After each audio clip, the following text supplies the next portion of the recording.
All right, guys, we're back. This is going to be day 2, video number 2 of our series. We're at the track today. We're going to kind of walk through some of the exciting things that I start with and kind of how I get rolling on a daily basis when I get to this track specifically. But also we're going to talk through kind of where I started. Again, that's the whole concept, is where are you at right now? How can you start to progress, get comfortable, feel safe, and be excited? It's always exciting because you're on your bike, but the safety is the biggest thing for me. I mentioned last time that I'd built some bikes for 2 of my friends. They were at this track and we're doing pretty good, but then they had wrecks, they broke bones, and so that's really a large spark as to why I want to do this series. I want to help you get comfortable, but be safe, come out, have fun, and then get to a point where you can start to push yourself. So out here in Richmond, Virginia, we have access to this amazing track in Gillies Creek Park. This track was designed by Tom Ritz and hosts a number of great features. You've got the tabletops, you've got the rhythm section, you've got doubles, you've got step-ups, all kinds of great stuff. The hand-laid pavers at the starting hill, paved turns, and a rock dust surface. This thing is ready to ride any day of the year. It's rollable and it's jumpable, but the best part of all, the most important thing, it's rideable at all speeds and all skill levels. So it's a great place to start. Now, most BMX tracks might not be just like this, but they're going to have a lot of similar things on it. And so you can do what I'm going to talk about next, which is finding the best place to start. All right, guys, so it seems like logical sense to start at the beginning of the track and ride around the track. And there's nothing wrong with that. That's just never where I start anybody at this track. This track, I start at the jump over there, which I'm going to take you to in a second. I go around this turn and I hit the rhythm section that's right behind me. And it works on pumping, it works on getting your legs. We talked yesterday about putting the weight on your legs, not just sitting down on the seat. You've got to stand up. That's a requirement. But we want to get these legs working. So usually a little bit of walking, light jogging, maybe some jumping jacks. Think like middle school gym class, all right? Something to get the blood flowing is gonna help, but also just riding around the track will help, and pumping a little bit. So let's get to some riding. Oh wait, remember what we talked about yesterday? First things first, we need a helmet. That's better, let's go.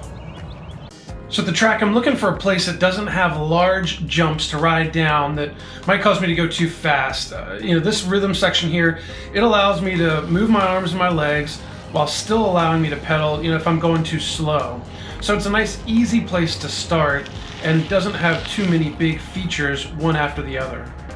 Now, I've referred to pumping, which is the process of keeping your body still, but using your arms and legs like shock absorbers to move the bike below you. And you'll see that here as I take this rhythm section. Now, nobody likes to see a giraffe with a helmet on, so try to avoid doing this crazy look of pumping your head. That's just not how it works. Move the bike, not your head.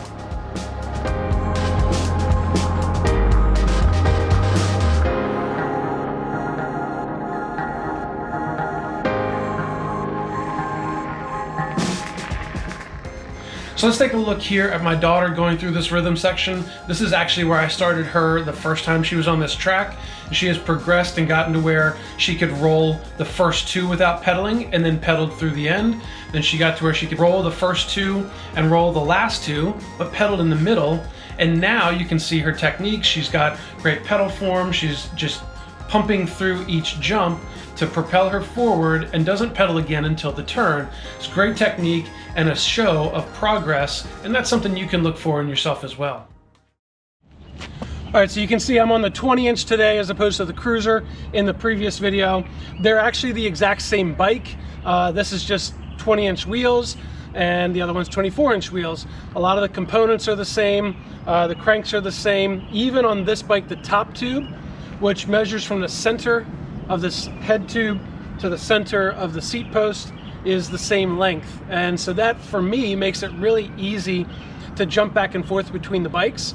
I've got the gearing set up pretty similar, and the back end is also pretty similar in length. Now, obviously the bigger wheel just adds some overall length, and doing some of the manualing or bunny hopping is a little bit different on that bike, but for the most part, they're the same. Now, what I want to talk about, we got all the police sirens in the back. Come on, people, I'm shooting a video.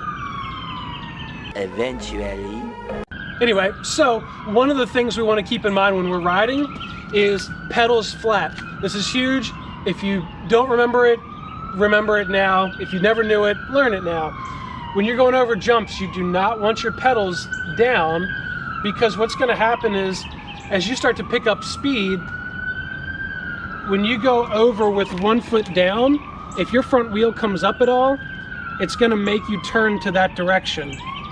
So we always talk about pedals flat, which means that they're parallel with the ground. Parallel with the ground. So that's the big thing. Keep your pedals flat and only pedal when you're starting out when you need to. There's no sense in pedal, pedal, pedal, pedal, pedal. Just get used to the track, get rolling around.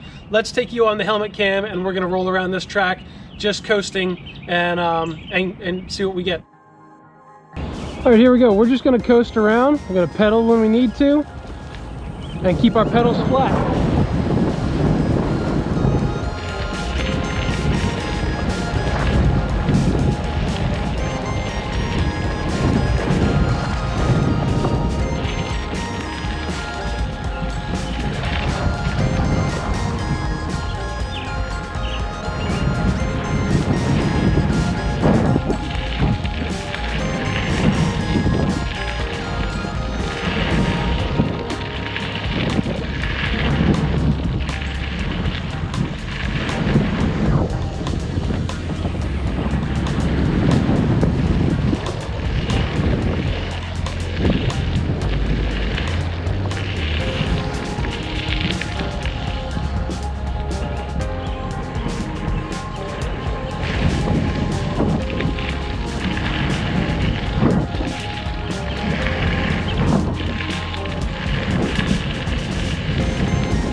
All right, guys, we're wrapping this video up here, and this has been a great day at the track. We went out and we just started on the rhythm section, got comfortable with pumping, then we eventually went up to the starting hill, kind of made our way around the entire track, only pedaling really when we need to, which is usually coming out of a turn and then going up that next feature, because the rest of them are designed to kind of go down the backside and roll up the next one. So it kind of pushes you through the track, which is really nice. Now, not all tracks are like that.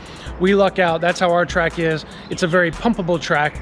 But other ones, just go slow, take your time, have fun. Hey, listen, the next video, we're gonna be back at the parking lot and we're gonna start talking about the next level of technique. So we've been working on manuals all the time, remember? Working on manuals, working on figure eights, and now we've been to the track. We're starting to pump and things like that.